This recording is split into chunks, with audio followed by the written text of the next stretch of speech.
पुष्पा 2 की एंडिंग में इसके मेकर सुकुमार ने पुष्पा 3 की ऑफिशियल अनाउंसमेंट सिनेमा हॉल के अंदर करके ऑडियंस को एक बहुत बड़ा सरप्राइज दिया। फिल्म के मेकर सुकुमार ने ऑडियंस को ये बताया कि पुष्पा 3 द रैम्पेज बनने के लिए 2 या 3 साल का वक्त लगेगा।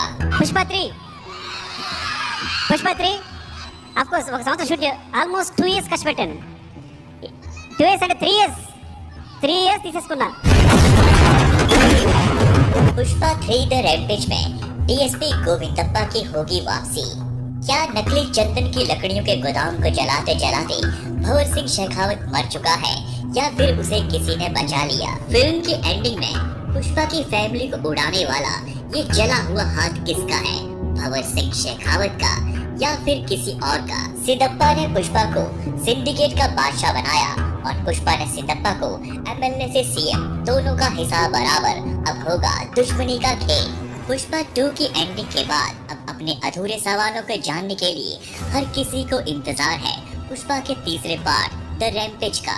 पुष्पा 3 द रैम्पेज की कहानी डायरेक्टर सुकुमार के जहन में पहले से थी, इसलिए उन्होंने 30% शूटिंग पहले ही कर रखी थी, जिसके शॉट्स 2 के ट्रेलर में दिखाई दिए, लेकिन फिल्म में वह सीन थे ही नहीं कहीं। सबसे पहली बात शायद आपको याद होगा, पुष्पा द राइज में एक ईमानदार ऑफिसर दिखाया गया था, डीएसपी गोविंदप्पा, जो कि पुष्पा को रंगे हाथों पकड़ना चाहता था, लेकिन बाद में उसने इस्तीफा दे दिया। पुष्पा 3 द रैम्पेज में इस किरदार की वापसी होगी। तो मालिक छोड़ेगा नहीं, कौन है तेरा मालिक? और कौन रहेगा? वही है। पुष्पा 2 द रूल में भंवर सिंह शेखावत ने नकली चंदन की लकड़ियों के गोदाम को जलाया था, लेकिन इस किरदार को बचाने के लिए यही डीएसपी गोविंदप्पा आपको दिखाई देगा। शॉट्स वायरल हुए हैं जिसमें एक शख्स उसी जगह किसी को बचाते हुए नजर आ रहा है जहां भंवर सिंह शेखावत ने आग लगा दी थी। फिल्म की एंडिंग में जला हुआ हाथ रिमोट का बटन दबा के पुष्पा की फैमिली को उड़ा देता है, लेकिन ये जला हुआ हाथ भंवर सिंह शेखावत का नहीं है, बल्कि ये सेंट्रल मिनिस्टर वीर प्रताप रेड्डी के खानदान का कोई हिस्सा है। फिल्म के अंत में अपने भाई और भतीजे को खोने के बाद वीर प्रताप रेड्डी कहता है कि यहाँ आए तो सभी हैं, पर वो क्यों नहीं आया जिसे आना चाहिए था? तब उसे जवाब सुनने को मिलता है, वो तो नहीं आए पर उनका मैसेज आया है, और वह मैसेज था वह बॉम्ब। फिल्म की एंडिंग में रिमोट दबाते हुए इस किरदार के बगल में जो रखा हुआ है वह भंवर सिंह शेखावत का रेडियो नहीं बल्कि डेटोनेटर है। इस बटन की वायर इस डिवाइस से कनेक्टेड है, जिससे कनेक्शन बनाकर बॉम्ब को ब्लास्ट किया जाता है, जैसे कि अक्सर माइनिंग में किया जाता है। और वीर प्रताप रेड्डी और ये शख्स दोनों पहले माइनिंग में ही काम करते थे। इस नए किरदार की बात करें तो साउथ एक्टर विजय देवरकोंडा ने डायरेक्टर सुकुमार के जन्मदिन पर ये बात पूछ शेयर के क्लिक करती थी कि वह अब सुकुमार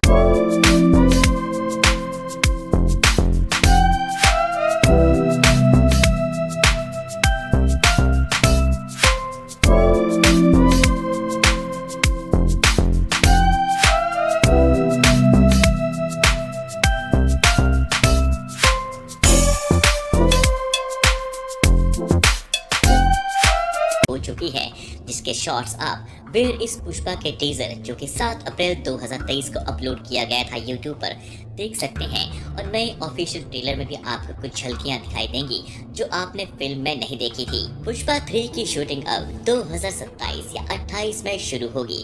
इन 3-4 जाएगा और कौन सा नया किरदार आएगा ये तो डायरेक्टर सुकुमार ही जानते हैं, लेकिन अगर ऑडियंस से पूछा जाए तो वह केजीएफ स्टार यश को पुष्पा के तीसरे पार्ट में देखना चाहेंगे।